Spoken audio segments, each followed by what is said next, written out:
আমরা যারা বিভিন্ন বেসরকারি চাকরি করি বা সরকারি চাকরি, প্রত্যেকের ক্ষেত্রে casual leave, earn leave, medical leave এগুলো তো আছেই। আচ্ছা, বলতে পারেন পুলিশ বাহিনীতে যারা চাকরি করে তারা এই ছুটি পায় কিনা? এমন অনেক পুলিশ কর্মকর্তা কর্মচারীর খবর আমার কাছে আছে যারা 20 বছর ধরে চাকরি করে 20 বছরের 40টা ঈদ আসে, রোজার ঈদ এবং কোরবানির ঈদ, ঈদ উল ফিতর এবং ঈদ উল আজহা মিলিয়ে 40টা ঈদের ভিতরে উনি সর্বোচ্চ 5টা ঈদ তার পরিবারের সাথে কাটাতে পেরেছেন।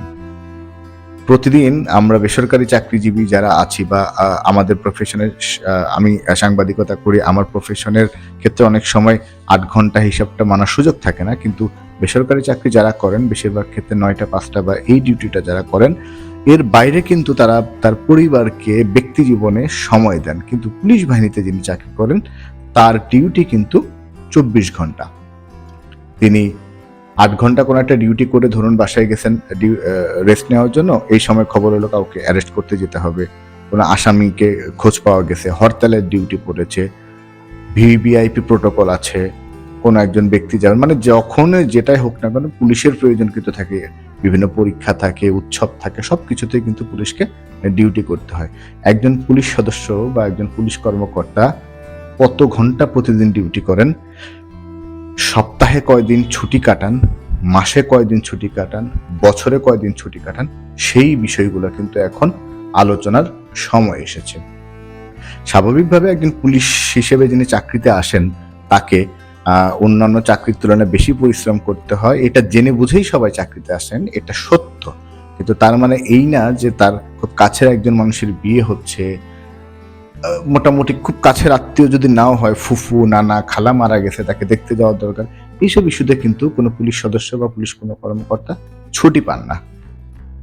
আবার 8 ঘন্টা ডিউটির জায়গায় একজন মানুষকে প্রতিদিন 12, 13, 14, 15, 16, 17, 18, 20 ঘন্টা পর্যন্ত ডিউটি করতে হয়।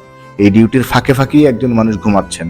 তাহলে একজন মানুষ যদি প্রতিদিন 20 ঘন্টা, 18 ঘন্টা, 15 ঘন্টা ডিউটি করেন, তার মানসিক অবস্থা কি থাকবে?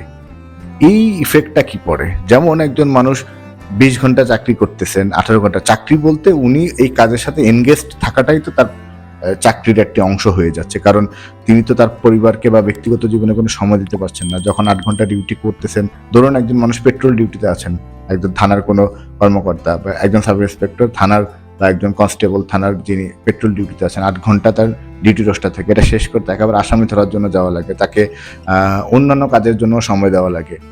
তো এই কাজগুলো যখন একজন পুলিশ কর্মকর্তা কর্মচারী করেন টানা, তখন তার মানসিক অবস্থা কি থাকে? পাশাপাশি তার পরিবারকে সময় দিতে না পারা, আত্মীয় স্বজনকে দেখতে যেতে না পারার কারণ, মানে একজন মানুষের জীবনে শুধু কাজ কাজ কাজ কাজ করতে করতে তার জীবনটা কিন্তু বিষিয়ে ওঠে। এর ফলটা কিন্তু আমরা সাধারণ মানুষরাই পাই। যেমন আমরা থানাতে গিয়ে একজন মানুষকে বা থানার পুলিশ যাচ্ছে গাড়িতে করে, তাকে দাঁড় করে কোনো কথা বলতে গেলে তারা মাঝে মাঝে একটু রূঢ় আচরণ করে ফেলে। আমরা এটা মানতে পারি না, মানার কথাও না, আমি পুলিশের পক্ষে কথা বলছি না সরাসরি, এটা মানার কথা না। কিন্তু ওই ব্যক্তি যদি 8 ঘন্টা ডিউটি করতো ঠিকঠাকভাবে 20 ঘন্টার জায়গায়, তাহলে হয়তো বা আমাদেরকে ওই ভালো ব্যবহারটা হয়তো ওই পুলিশ সদস্য বা কর্মকর্তার থেকে আমরা পেতে পারতাম।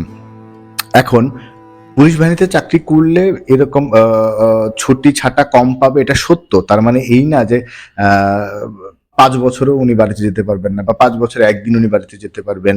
বিয়ে করছেন, বিয়ে করে আসার পর 3 দিনের বেশি ছুটি পাচ্ছেন না, কোনো না কোনো কাজেই তাকে সবসময় এনগেজ থাকতে হচ্ছে। এরকমটা হলে কিন্তু একটা মানুষের মন বিষিয়ে ওঠে।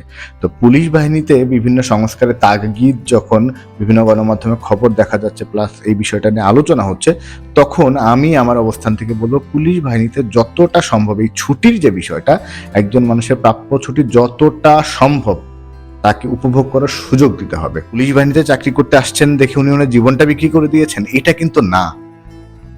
ট্রাফিক পুলিশের ক্ষেত্রে আমরা দেখি যে 8 ঘন্টার একটা ডিউটি রোস্টার, কখনো কখনো ভিভিআইপির জন্য সেটা 2-1 ঘন্টা এদিক সেদিক হয়, কিন্তু তারা মোটামুটি 8-10 ঘন্টা চাকরি করে কিন্তু পরিবারকে সময় দিতে পারে, ট্রাফিক পুলিশে যারা আছেন। কিন্তু থানাতে যারা কাজ করেন বিশেষ করে তাদের কিন্তু এটা কখনোই মানার সুযোগ হয় না। পুলিশ বাহিনীর এই সদস্যদের যে সংস্কারের প্রস্তাব উঠেছে, আমার দাবি থাকবে আমার দেশের মানুষের কথা চিন্তা করে হলেও তাদের এই ছুটি এবং কর্মঘণ্টা যতটা সম্ভব একটা শৃঙ্খলার ভিতর নিয়ে আসা। পৃথিবীর উন্নত রাষ্ট্র অনেক জায়গায় কিন্তু সপ্তাহে 3 দিন ছুটির হিসাব চলে আসছে এখন।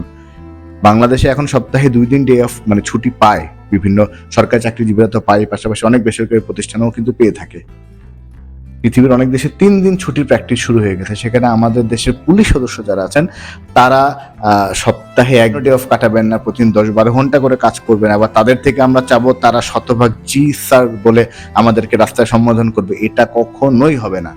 অনুরোধ থাকবে সংশ্লিষ্টদের প্রতি, সংস্কার যেটা পুলিশকে নিয়ে যদি হয়ে থাকে, নেক্সটে যদি হয়, সেক্ষেত্রে পুলিশের এই ছুটি ছাটা বা যতটুকু রিক্রিয়েশনের যে সুযোগ থাকে সাধারণ সবার মতো হয়তো বা তারা পাবে না, কিন্তু যতটা সম্ভব তাদেরকে এই সুবিধার ভিতর নিয়ে আসা। কারণ পুলিশ যদি ভালোভাবে কাজ না করতে চায়, তাহলে কি হতে পারে তার উদাহরণ কিন্তু আমরা এরই মধ্যে দেখতে পেয়েছি। ভবিষ্যতে আরো অনেক বিষয় নিয়ে আপনাদের সাথে আলোচনা করব। ততক্ষণ পর্যন্ত সবাই ভালো থাকুন, সুস্থ থাকুন, সবার জন্য শুভকামনা।